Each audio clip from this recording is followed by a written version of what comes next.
Avec les chroniques scientifiques, depuis que l'homme est homme, il cherche à laisser une trace et si possible éternelle. Alors imaginez que nos archives soient conservées 2000 ans, voire plus. C'est désormais possible grâce à Saphir, une petite merveille mise au point par une société grenobloise qui a éclos dans le giron du CEA. Les chroniques scientifiques, Xavier Schmitt et Didier Albrand. Comment faire pour conserver des données numériques? Les CD et DVD que nous utilisons tous les jours n'ont qu'une durée de vie limitée, tout au plus quelques dizaines d'années. Alors ici au CEA, des chercheurs ont trouvé une solution.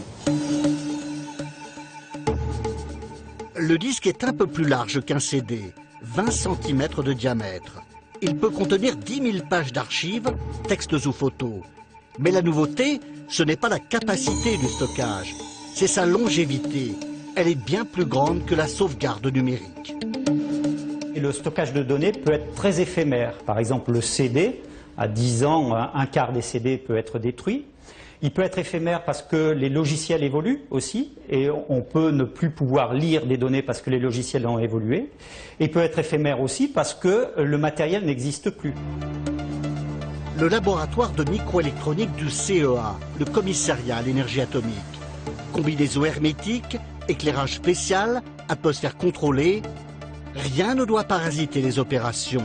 On est dans l'infiniment petit, le nanomètre, le millionième de millimètre.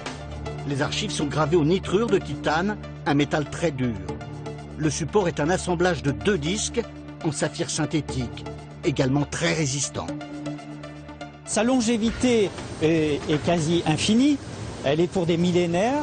Il est révolutionnaire dans le sens où on fait des gravures sous forme analogique, alors qu'aujourd'hui, les supports, essentiellement, sont sous forme numérique.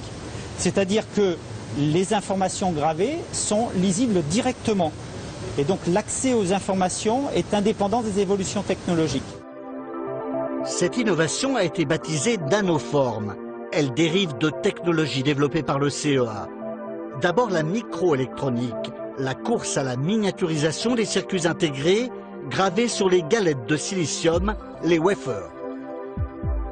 Nous avons ici un exemple de wafer de silicium sur lequel on peut avoir jusqu'à environ 200 étapes différentes qui combinent la lithographie, la gravure, les dépôts, du polissage, du nettoyage, etc. Autre source de savoir-faire, le collage direct, l'adhérence des molécules pour coller 2 pièces par simple contact.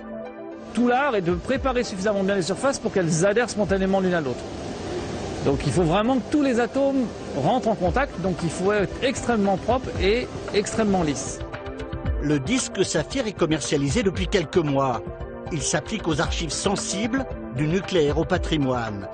Mais les particuliers devront attendre et se contenter encore de l'éphémère numérique.